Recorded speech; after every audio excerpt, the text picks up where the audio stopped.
to reply. Right. Right. He said it. He is your leader. Please follow the leader. Thank you. No, कोई हंसने का विषय नहीं है. Please. They want to walk out. They have the right.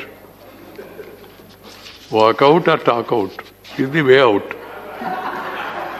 Not the wash out or all out. I am happy. Please, Honorable Prime Minister.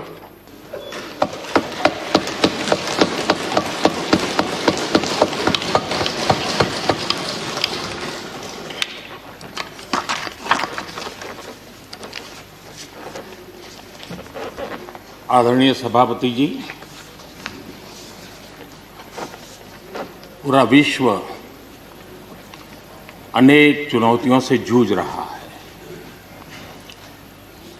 शायद ही किसी ने सोचा होगा कि मानव जात को ऐसे कठिन दौर से गुजरना पड़ेगा। ऐसी चुनौतियों के बीच इस दशक के प्रारंभ में ही हमारे आदरणीय राष्ट्रपति जी ने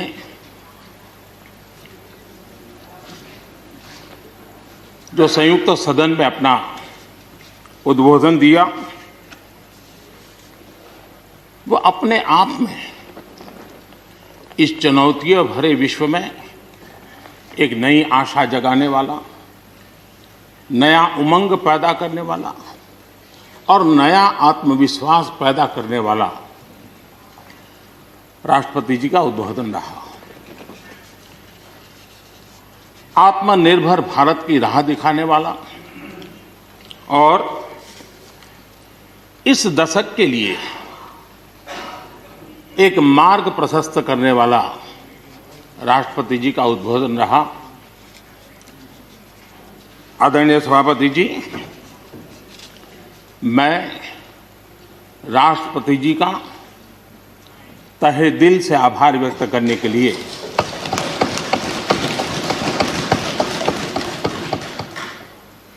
आज आप सबके बीच खड़ा हूं।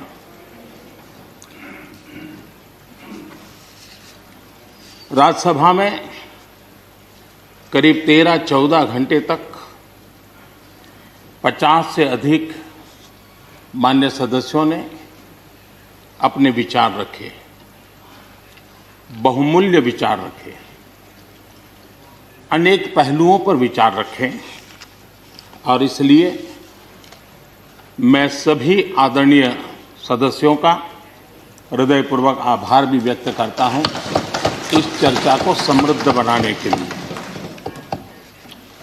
अच्छा होता कि राष्ट्रपति जी का भाषण सुनने के लिए भी सब होते तो लोकतंत्र की गरिमा और बढ़ जाती और हम सबको कभी गिला शिकवा न रहता कि हमने राष्ट्रपति जी का भाषण सुना नहीं था। लेकिन राष्ट्रपति जी के भाषण की ताकत इतनी थी कि न सुनने के बावजूद भी बहुत कुछ बोल पाए। ये अपने आप में उस भाषण की ताकत थी, उन विचारों की ताकत थी, उन आदर्शों की ताकत थी कि जिसके कारण न सुनने के बाद भी बात पहुंच गई। और इसलिए मैं समझता हूं इस भाषण का मूल्य अनेक गुना है। आदरणीय सभापति जी, जैसे मैंने कहा, अनेक चुनौतियों के बीच राष्ट्रपति जी का इस दशक का प्रथम भाषण हुआ। लेकिन ये भी सही है कि जरा पूरे विश्व पटल की तरफ देखते हैं, भारत के युवा मन को देखते हैं, तो ऐसा लगता है कि आज भारत सच्चे अर्थ में एक अवसरों की भूमि है। अनेक अवसर हमारा इंतजार कर रहे हैं और इसलिए जो देश युवा हो, जो देश उत्साह से भरा हुआ हो, जो देश अनेक सपनों को लेकर के संकल्प के साथ सिद्धि को प्राप्त करने के लिए प्रयासरत हो, वो देश इन अवसरों को कभी जाने नहीं दे सकता। हम सब के लिए ये भी एक अवसर है कि हम आजादी के 75 वर्ष में प्रवेश कर रहे हैं। ये अपने आप में एक प्रेरक अवसर है। हम जहां भी हो, जिस रूप में हो, मां भारती के संतान के रूप में इस आजादी के 75वें पर्व को हमने प्रेरणा का पर्व बनाना चाहिए। देश को आने वाले वर्षों के लिए तैयार करने के लिए कुछ न कुछ कर गुजरने का होना चाहिए। और 2047 में देश जब आजादी की शताब्दी मनाए, तब हम देश को कहां तक ले जाएंगे, इन सपनों को बार बार हमने लेते रहना चाहिए। आज पूरे विश्व की नजर भारत पर है। भारत से अपेक्षाएं भी हैं और लोगों में एक विश्वास भी है कि अगर भारत ये कर लेगा, दुनिया की बहुतेक समस्याओं का समाधान वहीं से हो जाएगा। ये विश्वास आज दुनिया में भारत के लिए पड़ा है। आदरणीय सभापति जी, जब मैं अवसरों की चर्चा कर रहा हूं, तब महाकवि मैथिली शरण गुप्त जी की कविता को मैं उद्घोषित करना चाहूंगा। गुप्त जी ने कहा था, अवसर तेरे लिए खड़ा है, अवसर तेरे लिए खड़ा है, फिर भी तू चुपचाप पड़ा है। अवसर तेरे लिए खड़ा है, फिर भी तू चुपचाप पड़ा है। तेरा कर्म क्षेत्र बड़ा है, तेरा कर्म क्षेत्र बड़ा है, पल पल है अनमोल, पल पल है अनमोल। अरे भारत उठ, अरे भारत उठ, आंखें खोल। ये मैथिली शरण गुप्त जी ने कहा था। लेकिन मैं सोच रहा था, इस कालखंड में 21वीं सदी के आरंभ में अगर उनको लिखना होता तो क्या लिखते? मैं कल्पना करता था कि वो लिखते, अवसर तेरे लिए खड़ा है, अवसर तेरे लिए खड़ा है, तू आत्मविश्वास से भरा पड़ा है, तू आत्मविश्वास से भरा पड़ा है। हर बाधा, हर बाधा, हर बंदिश को तोड़, हर बाधा, हर बंदिश को तोड़। अरे भारत, अरे भारत, आत्मनिर्भरता के पथ पर दौड़, आत्मनिर्भरता के पथ पर दौड़।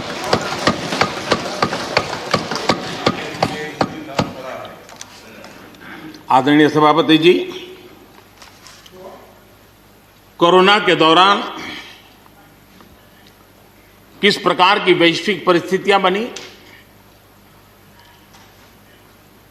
कोई किसी की मदद कर सके ये असंभव हो गया। एक देश दूसरे देश को मदद न कर सके, एक राज्य दूसरे राज्य को मदद न कर सके, यहां तक कि परिवार का एक सदस्य दूसरे परिवार की सदस्य की मदद न कर सके, वैसा माहौल कोरोना के कारण पैदा हुआ। भारत के लिए तो दुनिया ने बहुत आशंकाएं जताई थी। विश्व बहुत चिंतित था कि अगर कोरोना के इस महामारी में अगर भारत अपने आप को संभाल नहीं पाया, तो न सिर्फ भारत लेकिन पूरी मानव जात के लिए कितना बड़ा संकट आ जाएगा। ये आशंकाएं सबने जताई। करोड़ों लोग फंस जाएंगे, लाखों लोग मर जाएंगे। हमारे यहां भी डराने के लिए भरपूर बातें भी हुई। अरे ये क्यों हुआ, ये मेरा सवाल नहीं है, क्योंकि एक अननोन एनिमी क्या कर सकता है किसी को अंदाज नहीं था। हर एक ने अपने अपने तरीके से आकलन किया था। लेकिन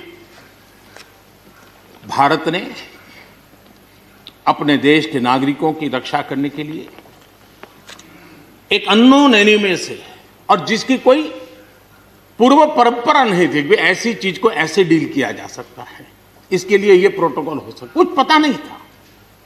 एक नए तरीके से, नए सोच के साथ हर किसी को चलना था। हो सकता है कुछ विद्वान, सामर्थ्यवान लोग, उनको कुछ और विचार हो सकता है, लेकिन था ये कि एक अननोन एनिमी था और हमें रास्ते भी खोजने थे, रास्ते बनाने भी थे और लोगों को बचाना भी था। उस समय जो भी ईश्वर ने बुद्धि, शक्ति, सामर्थ्य दिया, इस देश ने उसको करते हुए देश को बचाने में भरसक काम किया है। और आज दुनिया इस बात का गर्व कर रही है कि इस वाकई भारत ने दुनिया की मानव जात की रक्षा करने में बहुत बड़ी अहम भूमिका निभाई। ये लड़ाई जीतने का यश किसी सरकार को नहीं जाता है, न किसी व्यक्ति को जाता है, लेकिन हिंदुस्तान को तो जाता है। गर्व करने में क्या जाता है? विश्व के सामने आत्मविश्वास के साथ बोलने में क्या जाता है? इस देश ने किया है। गरीब से गरीब व्यक्ति ने इस बात को किया है। उन समय सोशल मीडिया में देखा होगा, फुटपाथ पर एक छोटी झोपड़ी लगा करके बैठी हुई एक बूढ़ी मां, वो भी घर के बाहर, झोपड़ी के बाहर दिया जला करके भारत के शुभ के लिए कामना करते। हम उसकी मजाक उड़ा रहे हैं, उस भावनाओं का मखौल उड़ा रहे हैं। समय है, जिसने कभी स्कूल का दरवाजा नहीं देखा था, उसके मन में भी देश के लिए जो भी दिया जला करके भी देश की सेवा कर सकता हूं तो करूं, इस भाव से किया था। और उसने देश में एक सामूहिक शक्ति का जागरण किया था, अपनी शक्ति का, सामर्थ्य का परिचय करवाया था। लेकिन उसकी भी मजाक उड़ाने में मजा आ रहा है। विरोध करने के लिए कितने मुद्दे हैं जी, और करना भी चाहिए, लेकिन ऐसी बातों में न उलझे जो देश के मनोबल को तोड़ते हैं, जो देश के सामर्थ्य को नीचा आंकते हैं। इससे कभी लाभ नहीं होता है। हमारे कोरोना वॉरियर्स, हमारे फ्रंटलाइन वर्कर्स, आप कल्पना कर सकते हैं जी, जब चारों तरफ भाई कहीं किसी से कोरोना आ जाएगा तो ऐसे समय ड्यूटी करना, अपनी जिम्मेवारियों को निभाना, ये छोटी चीजें नहीं है। इसका गर्व करना चाहिए, उनका आदर करना चाहिए। और इन सब के प्रयासों का परिणाम है कि देश ने आज ये करके दिखाया। हम जरा भूतकाल की तरफ देखें, ये आलोचना के लिए नहीं है, उन स्थितियों को हमने जिया है। कभी चेचक की बात होती थी, कितना भय फैल जाता था, पोलियो कितना डरावना लगता था, उसकी वैक्सीन पाने के लिए क्या क्या मेहनत करनी पड़ती थी, कितनी तकलीफें उठानी पड़ती थी। मिलेगा, कब मिलेगा, कितना मिलेगा, कैसे मिलेगा, कैसे लगाएंगे, एक दिन हमने बिताए हैं। ऐसी स्थिति में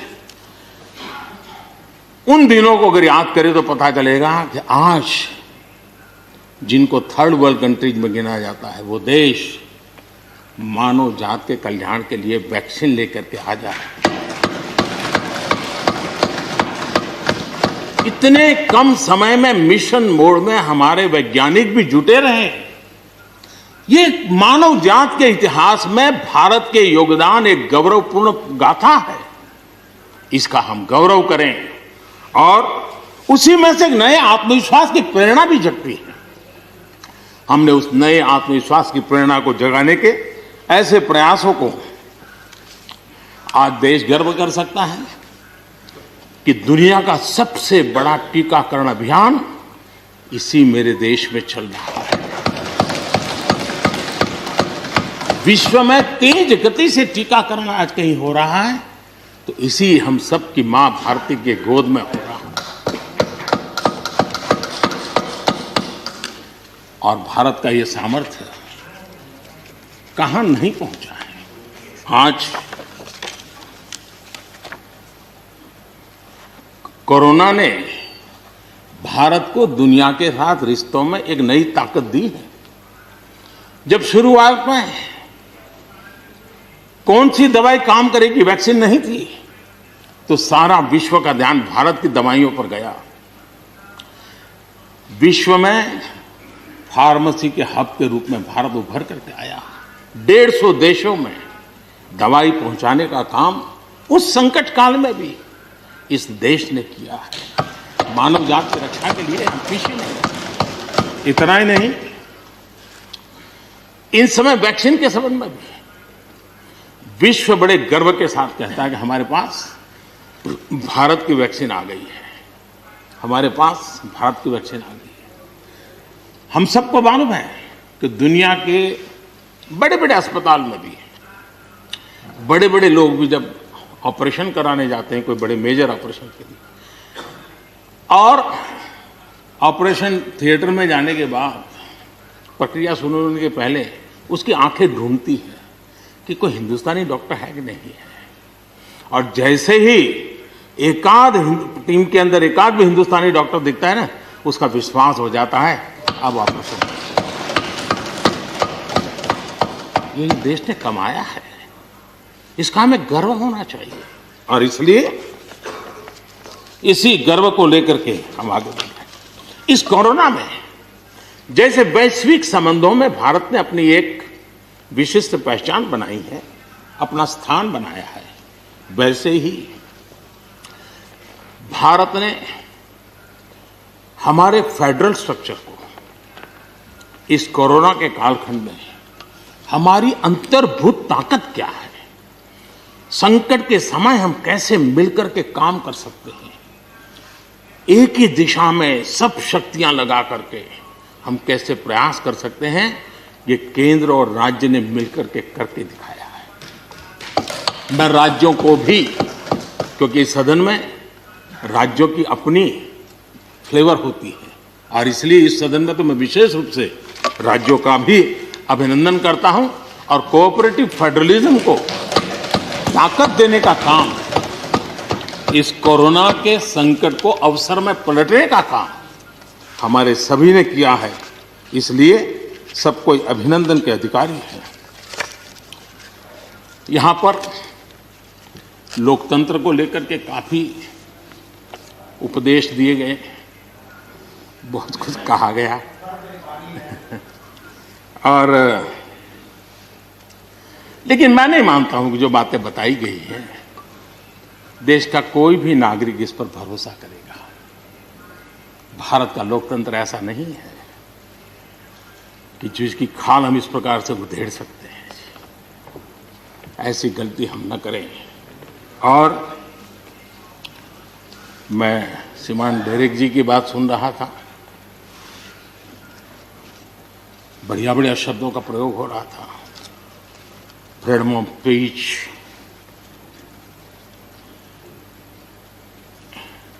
इंटिमिडेशन,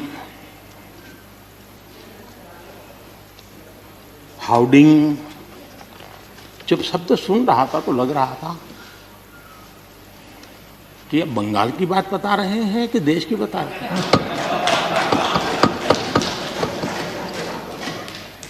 स्वाभाविक है, 24 घंटे वही देखते हैं, वही सुनते हैं, तो वही बात शायद गलती से यहां बता दी होगी। कांग्रेस के हमारे बाजवा साहब भी काफी अच्छा बता रहे थे इस बार, और इतना लंबा खींच करके बता रहे थे तो मुझे लग रहा था बस आप थोड़ी देर में ये इमरजेंसी तक पहुंच जाएंगे। मुझे लग रहा था थोड़ी देर में एक कदम बार बाकी है, वो 84 तक पहुंच जाएंगे, लेकिन वो वहां नहीं गए। खैर, कांग्रेस देश को बहुत निराश करती है, आपने भी निराश कर दिया।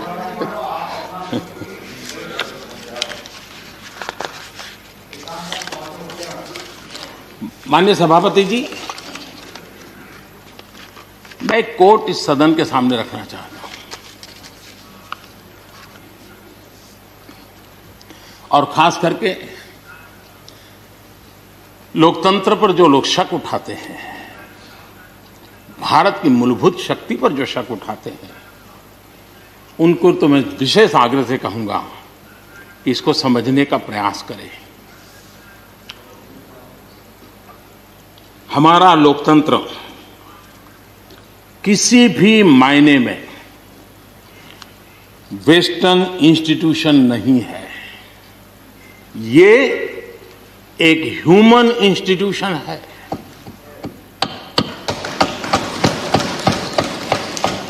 भारत का इतिहास लोकतांत्रिक संस्थानों के उदाहरणों से भरा पड़ा है।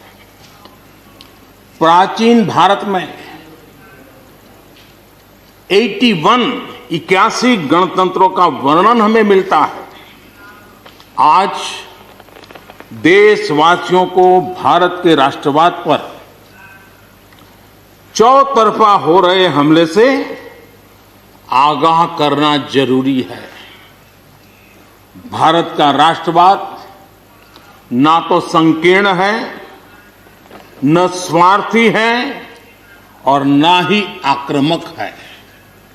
ये सत्यम शिवम सुंदरम के मूल्यों से प्रेरित है। अनकोट। आदरणीय सभापति जी, ये कोटेशन आजाद हिंद फौज की प्रथम सरकार के प्रथम प्रधानमंत्री नेताजी सुभाष चंद्र बोस।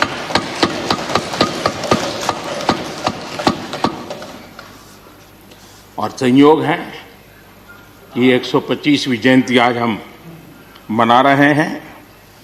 लेकिन दुर्भाग्य इस बात का है कि जाने अनजाने में हमने नेताजी की इस भावना को, नेताजी के इन विचारों को, नेताजी के इन आदर्शों को भुला दिया। और उसका परिणाम है कि आज हमको कोसने लग गए। मैं तो कभी कभी हैरान हो जाता हूं। दुनिया जो हमें कोई शब्द पकड़ा देती है, हम भी उसको पकड़ करके चल पड़ते हैं। दुनिया की सबसे बड़ी डेमोक्रेसी, दुनिया की सबसे बड़ी डेमोक्रेसी, दुनिया की सबसे बड़ी डेमोक्रेसी सुनते हैं, हमको भी अच्छा लगता है। हाँ यार, भारत विश्व की सबसे बड़ा लोकतंत्र। लेकिन हमने अपने युवा पीढ़ी को ये सिखाया नहीं कि भारत ये मदर ऑफ डेमोक्रेसी है, ये लोकतंत्र की जननी है। हम सिर्फ बड़ा लोकतंत्र है ऐसा नहीं है, यह देश लोकतंत्र की जननी है। ये बात हमें हमारी आने वाली पीढ़ियों को सिखानी होगी और हमें गर्व से इस बात को बोलना होगा, क्योंकि हमारे पूर्वजों ने विरासत हमें दी है। भारत की शासन व्यवस्था डेमोक्रेटिक है। सिर्फ इसी वजह से हम लोकतांत्रिक देश नहीं है।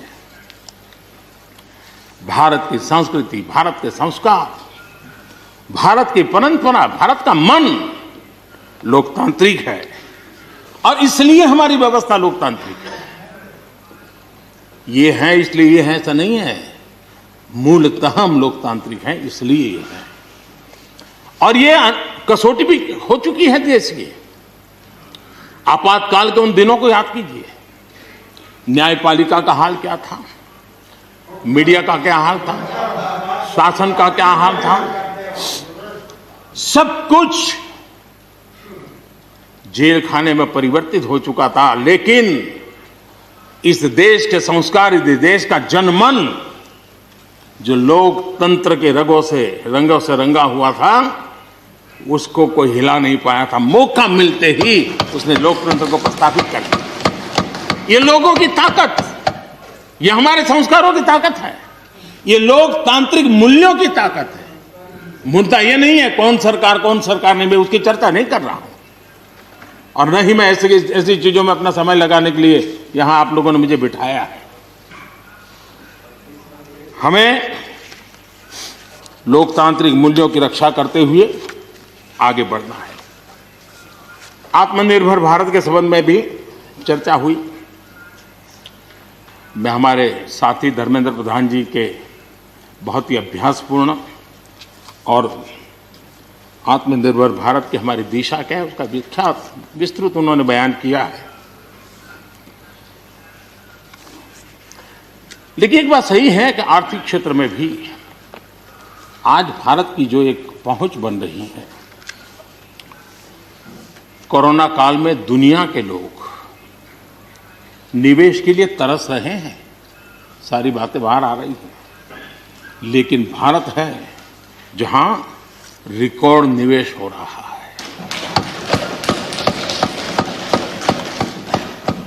सारे तथ्य बता रहे हैं कि अनेक देशों की अर्थस्थिति डामाडोल है, जबकि दुनिया भारत में डबल डिजिट ग्रोथ का अनुमान लगा रही है। एक तरफ निराशा का माहौल है तो हिंदुस्तान में एक आशा की किरण नजर आ रही है। ये दुनिया की तरफ से आवाज उठ रही है। आज भारत का विदेशी मुद्रा भंडार रिकॉर्ड स्तर पर है। आज भारत में अन्न उत्पादन रिकॉर्ड स्तर पर है। भारत आज दुनिया में दूसरा बड़ा देश है जहां पर इंटरनेट यूजर है। भारत में आज हर महीने 4 लाख करोड़ रुपए का लेन देन डिजिटली हो रहा है, यूपीआई के माध्यम से हो रहा है, यूपीआई के माध्यम से। याद कीजिए, यहां के इसी सदन के भाषण में सुन रहा था 2 साल 3 साल पहले, लोगों के पास मोबाइल कहाँ है, टिकना कहाँ है, लोग डिजिटल कैसे करेंगे। ये देश की ताकत देखिए, हर महीने 4 लाख करोड़ रुपए भारत मोबाइल फोन के निर्माता के रूप में दुनिया का दूसरा सबसे बड़ा देश बना है। भारत में रिकॉर्ड संख्या में स्टार्टअप्स, यूनिकॉर्न्स, और जिसका विश्व में जय जयकार होने लगा है। इसी धरती पर हमारी युवा पीढ़ी कर रही है। रिन्यूएबल एनर्जी के क्षेत्र में विश्व के पहले 5 देशों में हमने अपनी जगह बना ली है और आने वाले दिनों में हम ऊपर ही चढ़ते जाने वाले हैं। जल हो, थल हो, नभ हो, अंतरिक्ष हो, भारत हर क्षेत्र में अपनी रक्षा के लिए अपने सामर्थ्य के साथ खड़ा है। सर्जिकल स्ट्राइक हो या एयर स्ट्राइक, भारत की कैपेबिलिटी को दुनिया ने देखा है। आदरणीय सभापति जी, 2014 में जब पहली बार मैं इस सदन में आया था, इस परिसर में आया था, और मुझे नेता के रूप में जब चुना गया था, तो मेरे पहले भाषण में मैंने कहा था कि मेरी सरकार गरीबों को समर्पित है। मैं आज दोबारा आने के बाद भी यही बात को दोहरा रहा हूं। और हम न हमारी डायरेक्शन बदली है, न हमने डाइल्यूट किया है, न डाइवर्ट किया है। उसी मिजाज के साथ हम काम कर रहे हैं, क्योंकि इस देश में आगे बढ़ने के लिए हमें गरीबी से मुक्त होना ही होगा। हमें प्रयासों को जोड़ते ही जाना होगा। पहले के प्रयास हुए होंगे तो उसमें और जोड़ना ही पड़ेगा। हम रुक नहीं सकते। जितना कर लिया बहुत है, नहीं रुक सकते, हमें और करना ही होगा। आज मुझे खुशी है कि जो मूलभूत आवश्यकता है ईज ऑफ लिविंग के लिए, और जिसमें से आत्मविश्वास पैदा होता है, और एक बार गरीब के मन में आत्मविश्वास भर गया, गरीब खुद गरीबी को चुनौती देने की ताकत के साथ खड़ा हो जाएगा। गरीब किसी का मदद के मोहताज नहीं रहेगा। तो मेरा अनुभव है, और इसलिए मैं कहता हूं, मुझे खुशी है 10 करोड़ से ज्यादा शौचालय बने, 41 करोड़ से ज्यादा लोगों के बैंक खाते खुले, 2 करोड़ से अधिक गरीबों के घर बने, 8 करोड़ से अधिक मुफ्त गैस के कनेक्शन दिए गए, 5 लाख रुपए तक मुफ्त इलाज गरीब की जिंदगी में एक बहुत बड़ी ताकत बनकर के उभरती है। ऐसी अनेक योजनाएं जो गरीबों के जीवन में बदलाव ला रही हैं, नया विश्वास पैदा कर रही हैं। आदरणीय सभापति जी, चुनौतियां हैं। अगर चुनौतियां न होती, ऐसा कहीं कुछ नजर नहीं आएगा। दुनिया का समृद्ध में समृद्ध देश, उसको भी चुनौतियां होती हैं। उसकी चुनौती अलग प्रकार की होगी, हमारी चुनौती अलग प्रकार की है। लेकिन तय हमें यह करना है कि हम समस्या का हिस्सा बनना चाहते हैं कि हम समाधान का हिस्सा बनना चाहते हैं। बस ये पतली सी रेखा है। अगर हम समस्या का हिस्सा बने तो राजनीति तो चल जाएगी, लेकिन अगर हम समाधान का माध्यम बनते हैं तो राष्ट्रनीति को 4 चांद लग जाते हैं। और इसलिए हमारा दायित्व है, हमें वर्तमान पीढ़ी के लिए भी सोचना है, हमें भावी पीढ़ी के लिए भी सोचना है। समस्या है, लेकिन मुझे विश्वास है हम साथ मिलकर काम करेंगे, आत्मविश्वास से काम करेंगे तो हम स्थितियों को भी बदलेंगे और हम इच्छित परिणाम भी प्राप्त कर सकेंगे। ये मेरा पक्का विश्वास है। आदरणीय सभापति जी, सदन में किसान आंदोलन की भरपूर चर्चा हुई है। ज्यादा से ज्यादा समय जो बातें बताई गई वो आंदोलन के संबंध में बताई गई। किस बात को लेकर के आंदोलन है उस पर सब मौन रहे। आंदोलन कैसा है, आंदोलन के साथ क्या हो रहा है, ये सारी बातें बहुत बताई गई, उसका भी महत्व है। लेकिन जो मूलभूत बात है, अच्छा होता कि उसकी विस्तार से चर्चा होती। वैसे हमारे माननीय कृषि मंत्री जी ने बहुत ही अच्छे ढंग से कुछ सवाल भी पूछे हैं। उन सवालों के जवाब तो नहीं मिलेंगे, मुझे खात्री है, लेकिन उन्होंने बहुत ही अच्छे ढंग से इस विषय की इस सदन में चर्चा की है। मैं आदरणीय देवेगौड़ा जी का बहुत आभारी हूं कि उन्होंने इस पूरी चर्चा को एक गांधीर्य दिया और उन्होंने सरकार के जो अच्छे प्रयास है उसकी सराहना भी की, क्योंकि वो किसानों के लिए समर्पित रहे हैं जीवन भर, और उन्होंने इस सरकार के प्रयासों की सराहना भी की और उन्होंने अच्छे सुझाव भी दिए। मैं आदरणीय देवेगौड़ा जी का हृदय से आभार व्यक्त करता हूं। आदरणीय सभापति जी, खेती की मूलभूत समस्या क्या है, उसकी जड़ें कहां है, मैं आज पूर्व प्रधानमंत्री चौधरी चरण सिंह जी ने जो विस्तार से वो बताया था उसी का जिक्र करना चाहता हूं। बहुत लोग हैं जो चौधरी साहब की विरासत संभालने का गर्व करते हैं, वो जरूर इस बात को समझने का शायद प्रयास करेंगे।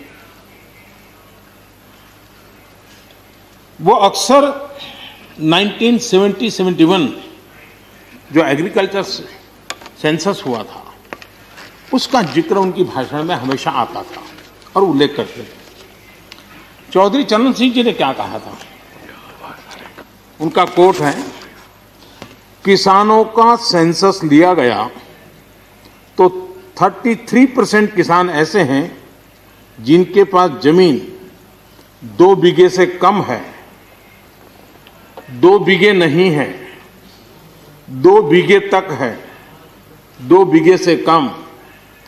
18% जो किसान कहलाते हैं उनके पास 2 बीघे से 4 बीघे जमीन है, यानी आधा हेक्टर से 1 हेक्टर, ये 51% किसान है।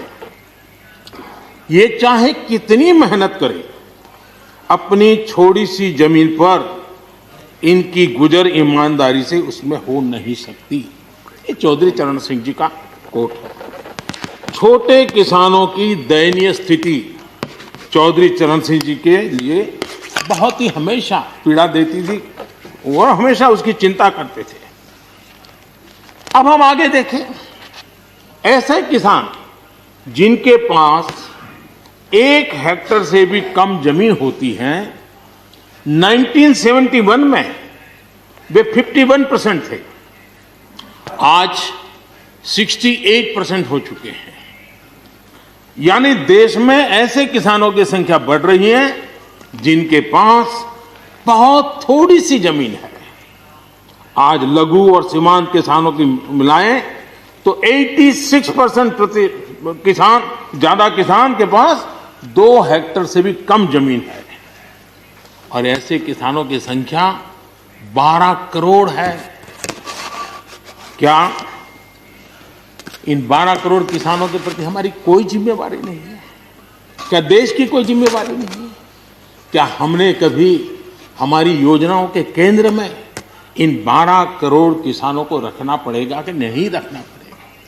ये सवाल का जवाब चौधरी चरण सिंह जी हमारे लिए छोड़ करके गए हैं। हमें जवाब को ढूंढना होगा। हमें चौधरी चरण सिंह जी को सच्ची श्रद्धांजलि देने के लिए भी इस काम के लिए जिसको जो सूझे, जिसको मौका मिले, सबने करना होगा, तब जाकर के हम इन कर सकते हैं। अब पहले की सरकारों की सोच में छोटा किसान था क्या? अगर एक बार हम थोड़ा सोचेंगे तो ध्यान आएगा। मैं आलोचना के लिए नहीं कह रहा हूं, लेकिन हमने सचमुच में हम सब ने सोचने की आवश्यकता है। जब हम चुनाव आते ही एक कार्यक्रम करते हैं कर्ज माफी। अब वो किसान का कार्यक्रम है कि वोट का कार्यक्रम है, वो तो हिंदुस्तान में हर कोई भली भांति जानता है। लेकिन जब कर्ज माफी करते हैं तब छोटा किसान उससे वंचित रहता है, उसके नसीब में कुछ नहीं आता है। क्योंकि कर्ज माफी जो बैंक से लोन लेता है उसके लिए होती है। छोटा किसान का बेचारा बैंक में खाता नहीं, वो कार लोन लेने जाएगा। हमने छोटे किसान के लिए नहीं किया है, भले ही हमने राजनीति कर ली हो। 1-2 एकड़ जमीन वाले किसान जिसके पास बैंक का खाता भी नहीं है, न वो कर्ज लेता है, न कर्ज माफी का फायदा उसको मिलता है। उसी प्रकार से पहले की फसल बीमा योजना क्या थी? एक प्रकार से वो बीमा जो बैंक गारंटी के रूप में काम करता था, और वो भी छोटे किसान के लिए तो नसीब ही नहीं होता था। वो भी उन्हीं किसानों के लिए होता था जो बैंक से लोन लेता था और उसका इंश्योरेंस होता था, तो बैंक वालों को भी एक विश्वास हो जाता था, चल जाता था। आज 2 हेक्टेयर से कम कितने किसान हो गए जो बैंक से लोन? सिंचाई की सुविधा भी छोटे किसान के नसीब नहीं हुई। बड़े किसान तो बड़ा बड़ा पंप लगा देते थे, ट्यूबवेल कर देते थे, बिजली भी ले लेते थे और बिजली भी मुफ्त मिल जाती थी, उनका काम चल जाता था। छोटे किसान के लिए तो सिंचाई के भी लिए दिक्कत थी, वो तो कभी ट्यूबवेल लगा ही नहीं सकता था, कभी कभी तो उसको बड़े किसान से पानी खरीदना पड़ता था और जो दाम मांगे वो दाम देना पड़ता था। यूरिया, बड़े किसान को यूरिया प्राप्त करने का कोई प्रॉब्लम नहीं था। छोटा किसान को रात रात लाइन में खड़े रहना पड़ता था, उस पर डंडे चलते थे और कभी कभी तो बेचारा यूरिया के बिना घर वापस लौट जाता था। ये हम छोटे किसानों के हाल जानते हैं। 2014 के बाद हमने कुछ परिवर्तन किए। हमने फसल बीमा योजना का दायरा बढ़ा दिया ताकि किसान, छोटा किसान भी उसका फायदा ले सके, और बहुत मामूली रकम से ये काम शुरू किया।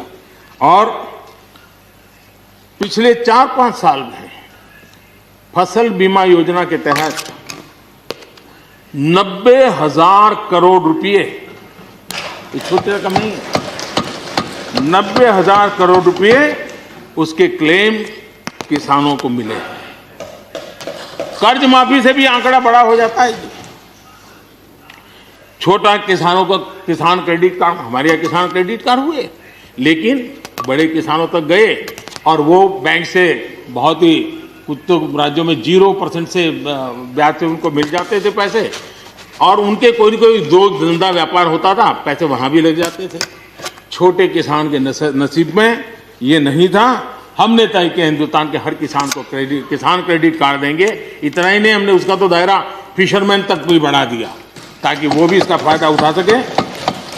और 2.25 करोड़ से ज्यादा किसानों तक ये किसान क्रेडिट का काम पहुंच चुका है, और बाकी भी राज्यों से आग्रह कर रहे हैं कि लगातार उसको आगे बढ़ाएं ताकि ज्यादा से ज्यादा किसान इसका लाभ उठा सके, और राज्यों की मदद जितनी ज्यादा मिलेगी उतना ज्यादा ये काम हो जाएगा। उसी प्रकार से हम एक योजना ले आए, प्रधानमंत्री सम्मान निधि योजना। सीधे किसान के खाते में, और ये गरीब किसान को, जिसके पास कभी इस प्रकार की मदद नहीं पहुंची। 10 करोड़ ऐसे परिवार हैं जिनको इसका लाभ मिल गया। और अगर बंगाल में राजनीति आड़े न आती तो बंगाल के किसान भी अगर जुड़ गए होते तो ये आंकड़ा उससे भी ज्यादा होता। और अब तक 1,15,000 करोड़ रुपया इन किसानों के खाते में गया। ये गरीब छोटे किसान, उनके पास गया है। हमारी सब योजनाओं के केंद्र बिंदु में सॉइल हेल्थ कार्ड, हमने 100% सॉइल हेल्थ कार्ड की बात कही, ताकि हमारे छोटे किसान को भी उसकी जमीन कैसी है, कौन सी उपज के लिए योग्य होगा, हमने 100% सॉइल हेल्थ कार्ड के लिए काम किया। उसी प्रकार से हमने यूरिया का निमकोटी 100% किया। 100% के पीछे इरादा हमारा यही था कि गरीब से गरीब किसान तक भी यूरिया पहुंचने में रुकावट ना हो, यूरिया डाइवर्ट होता है बंद हो, और उसमें हम सफल भी हुए। छोटे और सीमांत किसानों के लिए हमने पहली बार पेंशन की सुविधा की योजना लेकर के आए, और मैं देख रहा हूं कि धीरे धीरे हमारे छोटे किसान भी आ रहे हैं। उसी प्रकार से प्रधानमंत्री ग्राम सड़क योजना, प्रधानमंत्री ग्राम सड़क योजना ये सिर्फ एक रोड नहीं है, ये किसानों की गांव की जिंदगी को बदलने का एक बहुत बड़ा यश रेखा होती है, और इसलिए हमने उस पर भी बल दिया। पहली बार हमने किसान रेल की कल्पना की। छोटा किसान का माल बिकता नहीं था, आज किसान रेल के कारण गांव का किसान रेलवे के माध्यम से मुंबई के बाजार तक अपना माल बेचने लगा, फल सब्जी बेचने लगा है, उसका लाभ ले रहा है, छोटे किसान को फायदा हो रहा है। किसान उड़ान के द्वारा हवाई जहाज से, अब जैसे हमारे नॉर्थ ईस्ट इतनी बढ़िया बढ़िया चीजें, लेकिन ट्रांसपोर्टेशन सिस्टम के अभाव में वहां का किसान हमारा बेनिफिट नहीं ले पाता था, आज उसको किसान उड़ान योजना का लाभ मिल रहा है। छोटे किसानों की परेशानियों से हर कोई परिचित है। समय समय पर उनके सशक्तिकरण की मांग भी उठी है। हमारे आदरणीय शरद पवार जी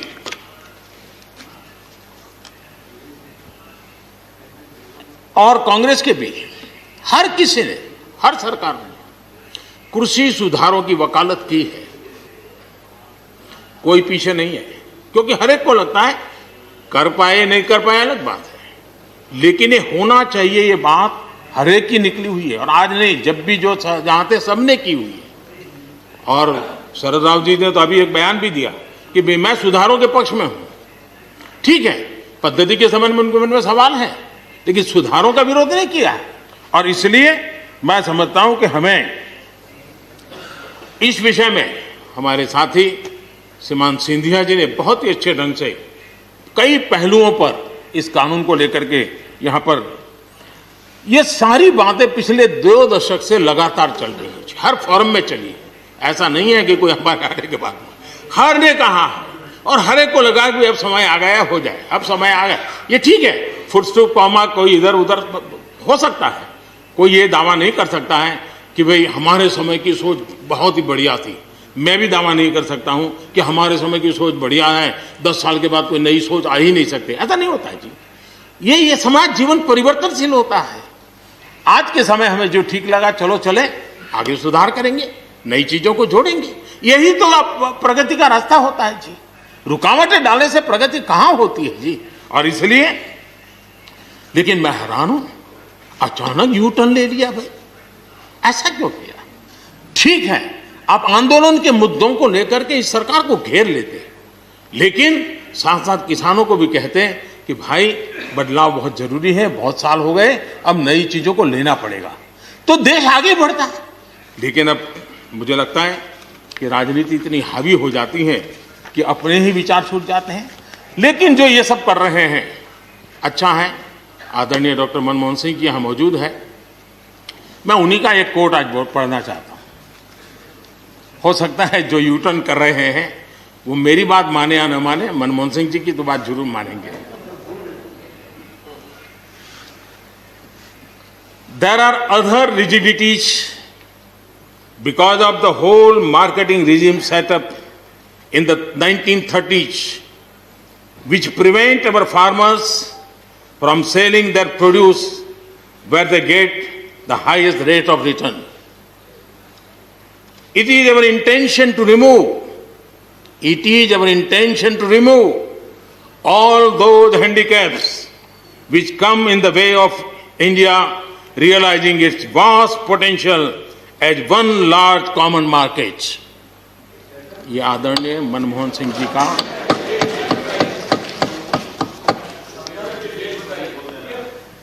आदरणीय मनमोहन सिंह जी ने किसान को उपज बेचने की आजादी दिलाने, भारत को एक कृषि बाजार दिलाने के संबंध में अपना इरादा व्यक्त किया था और वो काम हम कर रहे हैं। और मुझे आप लोगों को गर्व होना चाहिए कि देखिए मनमोहन सिंह जी ने कहा था वो मोदी को करना पड़ रहा है, गर्व कीजिए।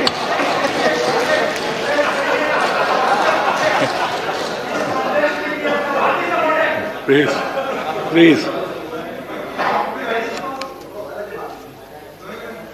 और मजा ये है कि जो लोग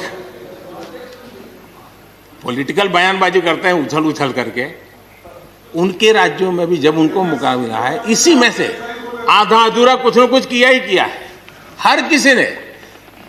यहां जो विरोध में दल है उनकी भी जहां सरकारें हैं वहां आधा अधूरा कुछ न कुछ तो किया ही है, क्योंकि उनको भी मालूम है रास्ते का रास्ता तो यही है। और मैंने देखा इस चर्चा में लॉ का जो स्पिरिट है उस पर किसी की चर्चा नहीं हुई है। शिकायत दिया गया तरीका ठीक नहीं था, जल्दी कर दिया, इसको नहीं पूछा, ये रहता है। वो तो परिवार में शादी होती है तो भी फूफी नाराज होकर के कहती है मुझे कहां बुलाया। वो तो रहता है, इतना बड़ा बड़ा परिवार है तो रहता ही है।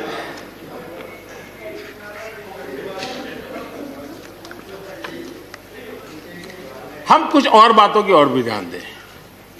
अब देखिए, दूध उत्पादन किसी बंधनों में बंधा हुआ नहीं है, न पशुपालक बंधनों में बंधा हुआ है, न दूध बंधनों में बंधा हुआ। लेकिन मजा देखिए, दूध के क्षेत्र में या तो प्राइवेट या कोऑपरेटिव दोनों ने एक ऐसी बड़ी मजबूत चेन बनाई है, दोनों मिलकर के इस काम को कर रहे हैं और एक बेहतरीन सप्लाई चेन हमारे देश में बनी है। इसको हमने जो अच्छा है उसको, और ये मेरे काल में नहीं बना है, आप भी इसका गर्व कर सकते हैं, मेरे काल से पहले बना हुआ है, हमें गर्व करना चाहिए।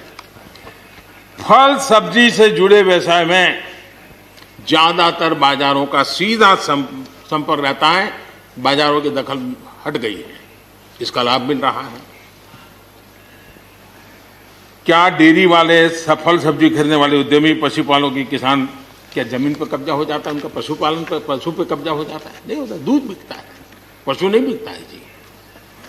हमारे देश में डेयरी उद्योग का योगदान कृषि अर्थव्यवस्था के कुल मूल्य में 28% से भी ज्यादा है। यानी इतना बड़ा हम एग्रीकल्चर की चर्चाएं करते हैं, इस पहलू को हम भूल जाते हैं। 28% कंट्रीब्यूशन है और करीब करीब 8 लाख करोड़ रुपयों का कारोबार है। जितने रुपये का दूध होता है उसका मूल्य अनाज और दाल दोनों मिला ले तो उससे ज्यादा है। हम कभी इस तरफ देखते ही नहीं है। पशुपालकों को पूरी आजादी, अनाज और दाल पैदा करने वाले छोटे और सीमांत किसानों को जैसे पशुपालक को आजादी मिली है, इनको आजादी क्यों नहीं मिलनी चाहिए? और इन सवालों के जवाब हम ढूंढेंगे तो हम सही रास्ते पर चलेंगे। आदरणीय सभापति जी, ये बात सही है, जैसा हम लोगों की स्वभाव रहा है, घर में भी थोड़ा सा भी परिवर्तन करना हो तो घर में भी एक तनाव जरूर है।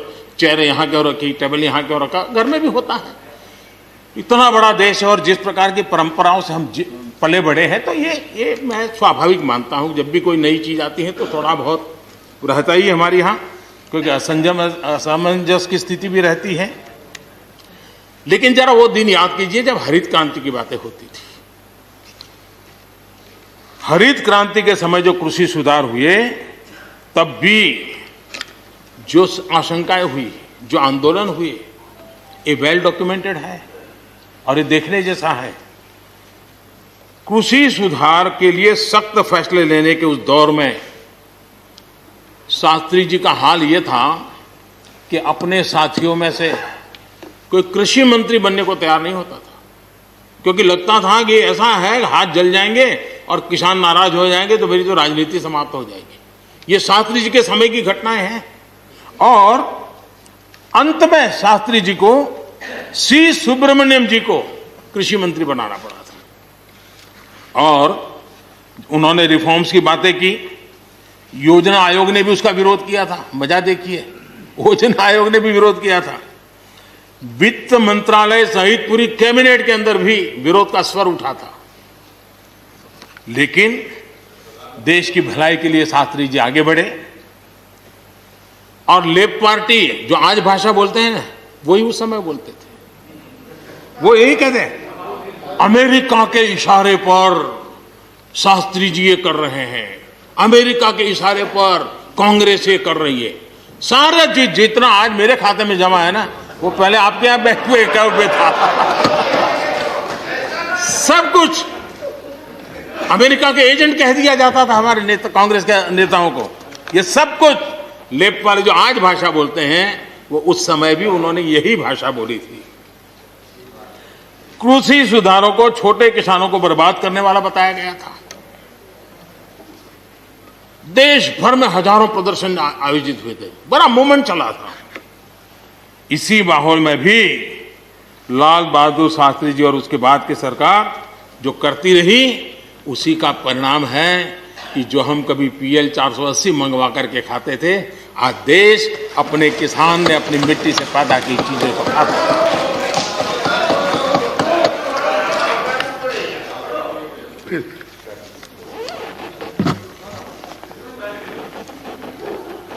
रिकॉर्ड उत्पादन के बावजूद भी हमारे कृषि क्षेत्र में समस्याएं हैं। कोई ये तो मना नहीं कर सकता है समस्याएं नहीं है, लेकिन समस्याओं का समाधान हम सबको मिलकर के करना होगा। और मैं मानता हूं कि अब समय ज्यादा इंतजार नहीं करेगा। हमारे राम गोपाल जी ने बहुत ही अच्छी बात कही कि उन्होंने कहा कि कोरोना लॉकडाउन में भी हमारे किसानों ने रिकॉर्ड उत्पादन किया। सरकार ने भी बीज, खाद, सारी चीजें कोरोना काल में भी पहुंचाने में कोई कमी नहीं होने दी, कोई संकट नहीं आने दिया। और उसका सामूहिक परिणाम मिला कि देश के पास यह भंडार भरा रहा। उपज की रिकॉर्ड खरीदी भी इस कोरोना काल में ही हुई। तो मैं समझता हूं कि हमने नए नए उपाय खोज करके आगे बढ़ना होगा। और जैसा मैंने कहा, कोई भी हम कई कानून है, हर कानून में 2 साल 5 साल के बाद, कभी 2 महीने 2-3 महीने के बाद सुधार करते ही करते हैं। हम कोई स्टैटिक अवस्था में जीने वाले लोग थोड़े हैं जी। जब अच्छे सुझाव आते हैं तो अच्छे सुधार भी आते हैं। और सरकार भी अच्छे सुझावों को, और सिर्फ हमारी नहीं, हर सरकार ने अच्छे सुझावों को स्वीकार किया। यही तो लोकतंत्र की परंपरा है। और इसलिए अच्छा करने के लिए अच्छे सुझावों के साथ, अच्छे सुधारों की तैयारी के साथ हम सबको आगे बढ़ना चाहिए। मैं आप सबको निमंत्रण देता हूं, आइए हम देश को आगे ले जाने के लिए, कृषि क्षेत्र की समस्याओं का समाधान करने के लिए आंदोलनकारियों को समझाते हुए हमने देश को आगे ले जाना होगा। हो सकता है कि शायद आज नहीं तो कल जो भी यहाँ होगा, किसी न किसी को ये काम करना ही पड़ेगा। आज मैंने किया है, गालियां मेरे खाते में जाने दो, लेकिन इस अच्छा करने में आप जुड़ जाओ। बुरा हो मेरे खाते में, अच्छा हो आपके खाते में, आओ मिलकर के चले।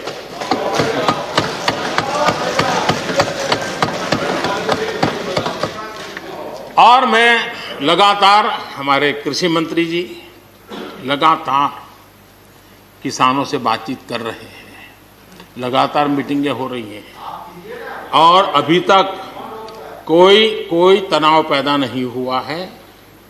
एक दूसरे की बात को समझने का, समझाने का प्रयास चल रहा है। और हम लगातार आंदोलन से जुड़े लोगों से प्रार्थना करते हैं कि आप आंदोलन करना आपका हक है, लेकिन इस प्रकार से बुजुर्ग लोग वहाँ बैठे, ये ठीक नहीं है। आप उनको सबको ले जाइए, आप आंदोलन को खत्म कीजिए। आगे बढ़ने के लिए मिल बैठ करके चर्चा करेंगे, रास्ता खुले है। ये सब हमने कहा है। मैं आज भी इस सदन से माध्यम से भी निमंत्रण देता हूं। आदरणीय सभापति जी,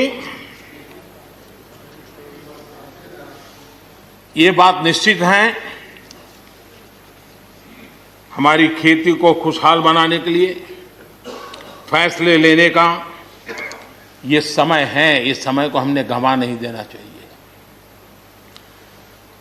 हमें आगे बढ़ना चाहिए, देश को पीछे नहीं ले जाना चाहिए।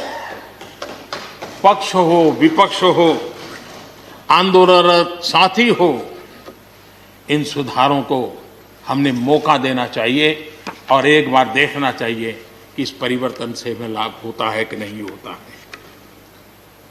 कोई कमी हो तो उसको ठीक करेंगे और कहीं ढिलाई है तो उसको कसेंगे। ऐसा तो है नहीं कि सब दरवाजे बंद कर दिए बस। और इसलिए मैं कहता हूं, मैं विश्वास दिलाता हूं कि मंडियां अधिक आधुनिक बने, अधिक प्रतिस्पर्धी होगी। इस बार बजट में भी उसके लिए हमने प्रावधान किया है। इतना ही नहीं, एमएसपी है, एमएसपी था, एमएसपी रहेगा। इस सदन की पवित्रता समझे हम। जिन 80 करोड़ से अधिक लोगों को सस्ते में राशन दिया जाता है, वो भी कंटिन्यू रहेगा। इसलिए मेहरबानी करके भ्रम फैलाने के काम में हम न जुड़े, क्योंकि हमको देश ने एक विशिष्ट जिम्मेवारी दी है। किसानों की आय बढ़ाने के जो दूसरे उपाय हैं, उन पर भी हमें बल देने की जरूरत है। आबादी बढ़ रही है, परिवार के अंदर सदस्यों की संख्या बढ़ रही है, जमीन के टुकड़े छोटे होते जा रहे हैं। ऐसी स्थिति में हमें कुछ न कुछ ऐसा करना ही होगा ताकि किसानी पर बोझ कम हो और हमारे किसान के परिवार के लोग भी रोजी रोटी कमाने के लिए, उनके लिए हम और अवसर उपलब्ध करा सकें। इनकी तकलीफों को दूर करने के लिए हमने काम करना होगा। और मैं मानता हूं कि हम अगर देर कर देंगे, हम अगर अपने ही राजनीतिक समीकरणों में फंसे रहेंगे, तो हम किसानों को अंधकार की तरफ धकेल देंगे। कृपा करके हमें उज्जवल किसानों के उज्जवल भविष्य के लिए इससे बचना चाहिए। मैं सबसे प्रार्थना करता हूं, हमें इस बात की चिंता करनी होगी।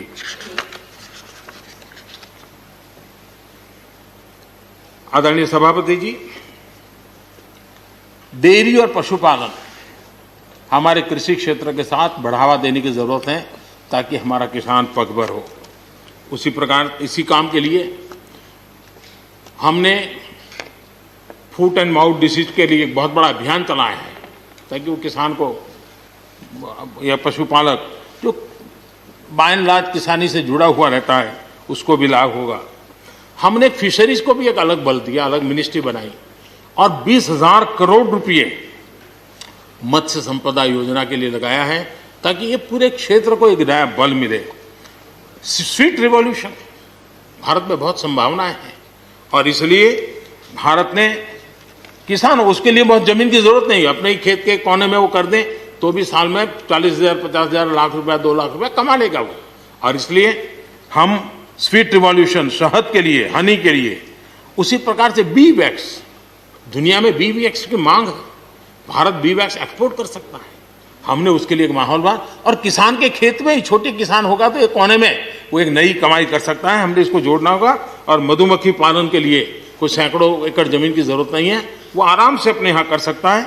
सोलर पंप, सोलर हम कहते हैं अन्नदाता ऊर्जादाता बने, उसके खेत में ही वो अपनी सोलार सिस्टम से ऊर्जा भी पैदा करे, सोलार पंप चलाए, अपनी पानी की आवश्यकता को पूरी करे, उसके खर्च को, बोझ को बंद करे और फसल एक लेता है तो 2 ले, 2 लेता है तो 3 ले। क्रॉप पैटर्न में बदल करना है तो बदल कर सके, उसकी दिशा में हम जा सकते हैं। और एक बात है, भारत की ताकत ऐसी समस्याओं के समाधान करने की और नए रास्ते खोजने की रही है, आगे भी खुलेंगे। लेकिन कुछ लोग हैं जो भारत अस्थिर रहे, अशांत रहे, इसे लगातार कोशिशें कर रहे हैं। हमें इन लोगों को जानना होगा।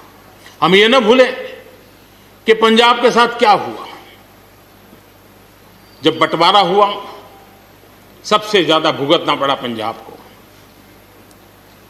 जब 84 के दंगे हुए, सबसे ज्यादा आंसू बहे पंजाब के, सबसे ज्यादा दर्दनाक घटनाओं का शिकार होना पड़ा पंजाब को। जो जम्मू कश्मीर में हुआ, निर्दोषों को मौत के घाट उतार दिया गया। जो नॉर्थ ईस्ट में होता रहा, आए दिन बम बंदूक और गोलियों का कारोबार चलता रहा। ये सारी चीजों ने देश को किसी न किसी रूप में बहुत नुकसान किया है। इसके पीछे कौन ताकतें हैं, हर समय हर सरकारों ने इसको देखा है, जाना है, परखा है। और इसलिए हमें उस जज्बे से इन सारी समस्याओं के समाधान के लिए हम तेजी से आगे बढ़े। और हम ये न भूलें कि कुछ लोग हमारे खास करके पंजाब के, खास करके सिख भाइयों के दिमाग में गलत चीजें भरने में लगे हैं। ये देश हर सिख के लिए गर्व करता है। देश के लिए क्या कुछ नहीं किया इन्होंने, उनका जितना हम आदर करें उतना कम है। गुरुओं की महान परंपरा को, और मेरा भाग्य रहा है मुझे पंजाब की रोटी खाने का अवसर मिला है। मैं जिंदगी में बहुत महत्वपूर्ण वर्ष पंजाब में बिताए हैं, इसलिए मुझे मालूम है। और इसलिए जो भाषा उनके लिए कुछ लोग बोलते हैं, उनको गुमराह करने के जो लोग प्रयास करते हैं, इससे कभी देश का भला नहीं होगा।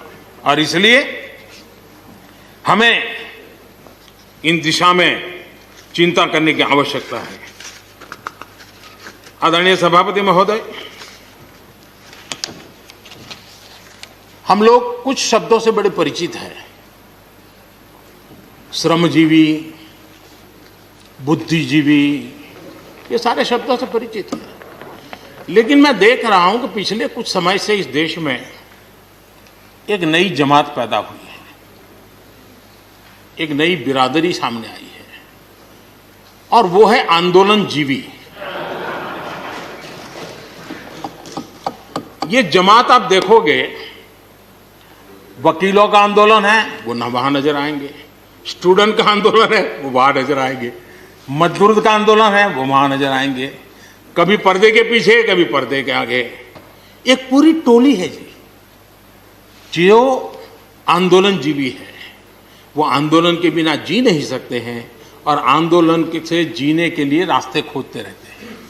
हमें ऐसे लोगों को पहचानना होगा कि वो जो सब जगह पे पहुंच करके और बड़ा आइडियोलॉजिकल स्टैंड दे देते हैं, गुमराह कर देते हैं, नए नए तरीके बता देते हैं। देश आंदोलनजीवी लोगों से बचे, इसके लिए हम सबको, और ये उनकी ताकत है। उनका क्या है, खुद खड़ा नहीं कर सकते चीजें, किसी की चल रही तो जाके बैठ जाते हैं। वो अपना जो जितने दिन चले चल जाता है उनका। ऐसे लोगों को पहचानने की बहुत आवश्यकता है। ये सारे आंदोलनजीवी परजीवी होते हैं।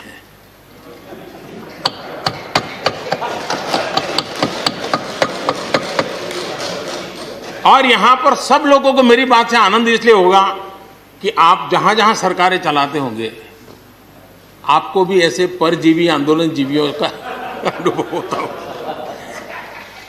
और इसलिए उसी प्रकार से एक नया मैं चीज देख रहा हूं,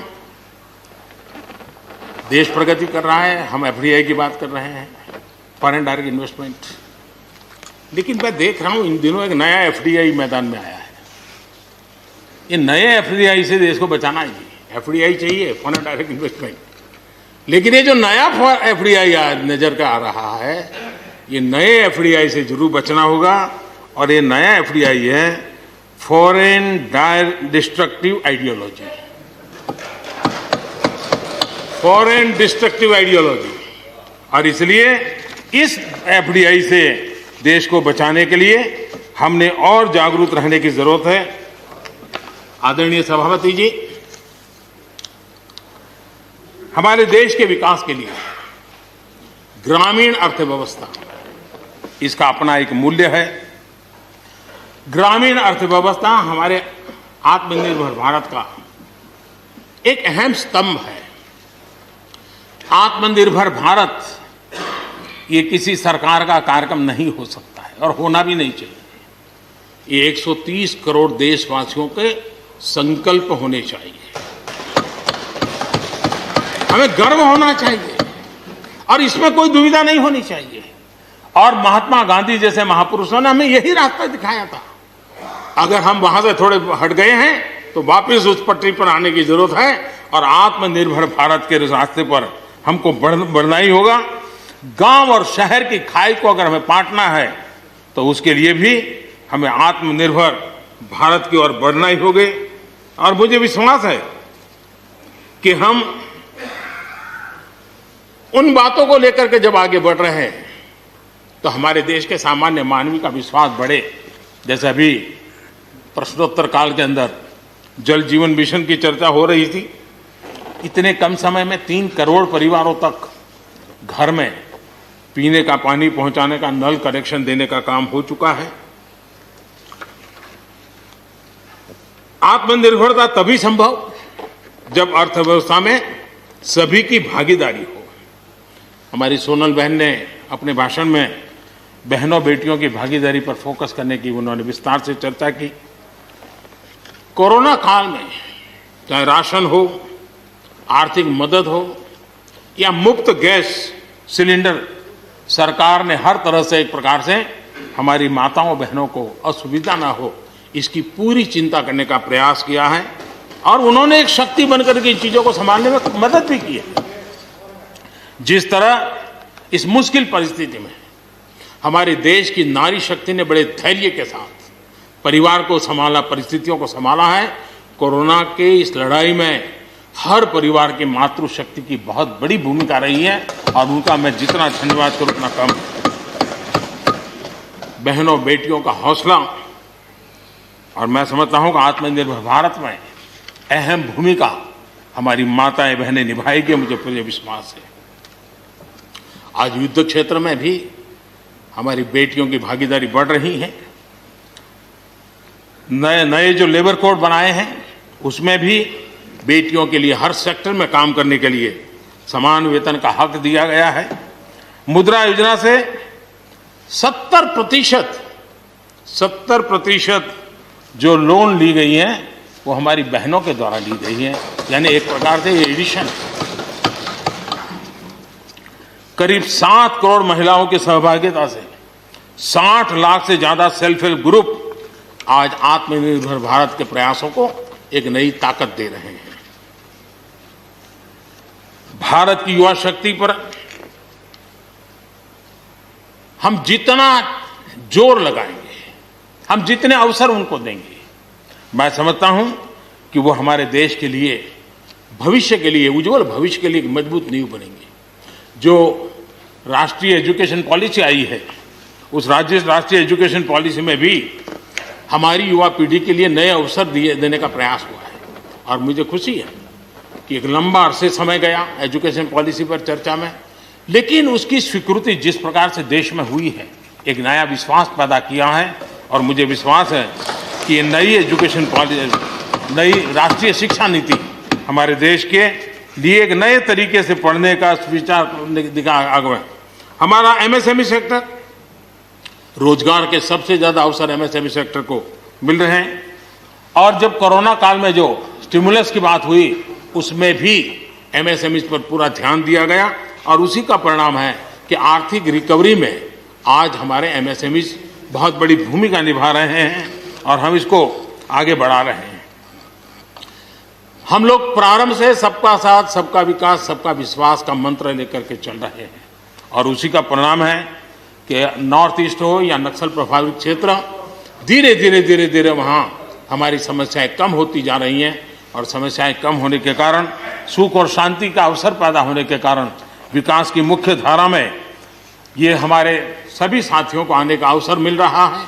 और भारत के उज्जवल भविष्य में ईस्टर्न इंडिया बहुत बड़ी भूमिका निभाएगा, ये मैं साफ देख रहा हूँ। और उसको हम पूरी मजबूती से काम। मैं आदरणीय गुलाम नबी जी को सुन रहा था, वैसे भी बड़ी मृदुता, सौम्यता और कभी भी कटु शब्द का उपयोग न करना ये गुलाम नबी जी की विशेषता रही है। और मैं मानता हूँ कि हम सभी जो सांसदगण हैं उन्होंने उनसे ये सीखने जैसी चीज़ है और इसलिए मैं उनका आदर भी करता हूँ। और उन्होंने जम्मू कश्मीर में जो चुनाव हुए उसकी तारीफ की। उन्होंने कहा कि बहुत लंबे समय से, और उन्होंने ये भी कहा कि मेरे दिल में जम्मू कश्मीर विशेष है और स्वाभाविक भी है। उनके दिल में ये होना, पूरे हिंदुस्तान के दिल में जम्मू कश्मीर उसी भाव से भरा पड़ा हुआ है। जम्मू कश्मीर आत्मनिर्भर बनेगा, उस दिशा में हमारा, वहाँ पंचायत के चुनाव हुए, बीडीसी के चुनाव हुए, डीडीसी के चुनाव हुए, और इन सब की सराहना गुलाम नबी जी ने की है। इस प्रशंसा के लिए मैं आपका बहुत आभारी हूँ। लेकिन मुझे डर लगता है, आपने प्रशंसा की,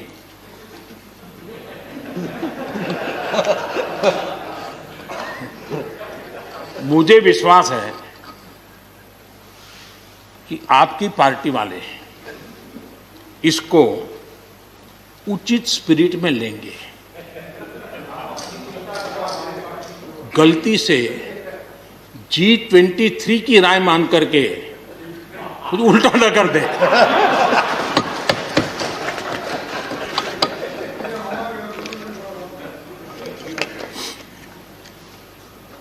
आदरणीय सभापति महोदय,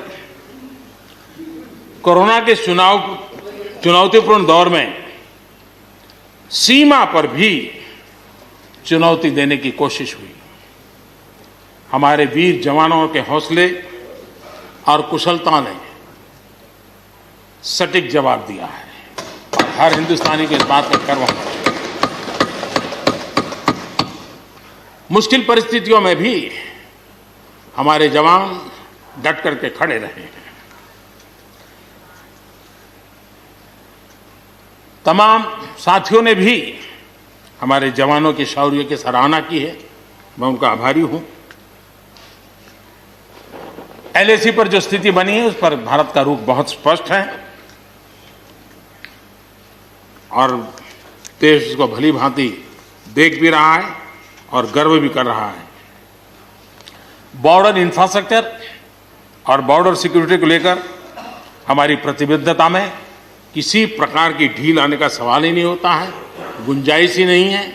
और जो लोग हमारा लालन पालन और हमारे विचारों का हमारा उछेर देखते हैं, वो कभी इस विषय में हमें सवाल ही नहीं करेंगे। उनको मालूम है हम इसके लिए डटे हुए रहने वाले लोग हैं, और इसलिए हम इन विषयों में कहीं पर भी पीछे नहीं हैं। आदरणीय सभापति जी, इस सदन की उत्तम चर्चा के लिए मैं सबका धन्यवाद करते हुए आखिर में एक मंत्र का उल्लेख करते हुए अपनी वाणी को मैं विराम दूंगा। हमारे यहां वेदों में एक महान विचार प्राप्त होता है, और हम सब के लिए, 130 करोड़ देशवासियों के लिए ये मंत्र अपने आप में बहुत बड़ी प्रेरणा है। वेदों का ये मंत्र कहता है, अयुतो अहम, अयुतो में आत्मा, अयुतो अहम, अयुतो में आत्मा, अयुतम में चक्षुः, अयुतम श्रोत्रम, अयुतो अहम, अयुतो में आत्मा, अयुतम में चक्षुः, अयुतम श्रोत्रम।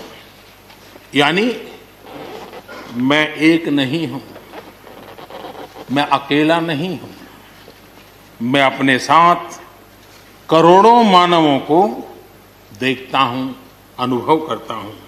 इसलिए मेरी आत्मिक शक्ति करोड़ों की है, मेरे साथ करोड़ों की दृष्टि है, मेरे साथ करोड़ों की श्रवण शक्ति, कर्म शक्ति भी है।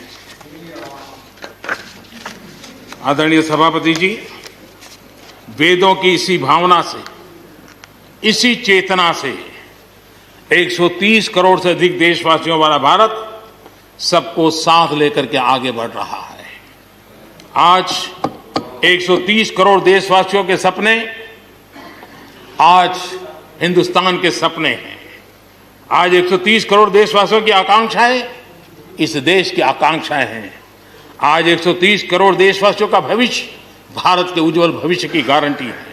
और इसलिए आज जब देश नीतियां बना रहा है, प्रयास कर रहा है, तो वो केवल तत्कालीन हानि लाभ के लिए नहीं, लेकिन एक लंबे दूरगामी, और 2047 में देश जब आजादी का शतक मनाएगा, तब देश को नई ऊंचाइयों पर ले जाने के सपनों को लेकर के नींव रखी जा रही है। और मुझे विश्वास है कि इस काम को हम पूरा करने में अवश्य सफल होंगे। मैं फिर एक बार आदरणीय राष्ट्रपति जी के उद्बोधन के लिए मैं उनका आदरपूर्वक धन्यवाद करते हुए, उनका अभिनंदन करते हुए, सदन में भी जिस तरह चर्चा हुई, और मैं सच बताता हूं, चर्चा का स्तर भी अच्छा था, वातावरण भी अच्छा था। ये ठीक है कि इससे कितने लाभ होते हैं, मुझ पर भी कितना हमला हुआ, हर प्रकार से जो भी कहा जा सकता है कहा, लेकिन मुझे बहुत आनंद हुआ कि मैं कम से कम आपके काम तो आया। देखिए, आपके मन में एक तो कोरोना के कारण ज्यादा जाना आना होता नहीं होगा, फंसे रहते होंगे, और घर में भी खिचखिच चलती होगी। अब इतना गुस्सा यहां निकाल दिया तो आपका मन कितना हल्का हो गया, आप घर के अंदर कितनी खुशी चैन से समय बिताते होंगे। तो ये आनंद जो आपको मिला है, इसके लिए मैं काम आया, ये भी मैं अपना सौभाग्य मानता हूं, और मैं चाहूंगा ये आनंद लगातार लेते रहिए, चर्चा करते रहिए, लगातार चर्चा करते रहिए, सदन को जीवंत बनाते रखिए। मोदी है, मौका लीजिए। बहुत बहुत धन्यवाद।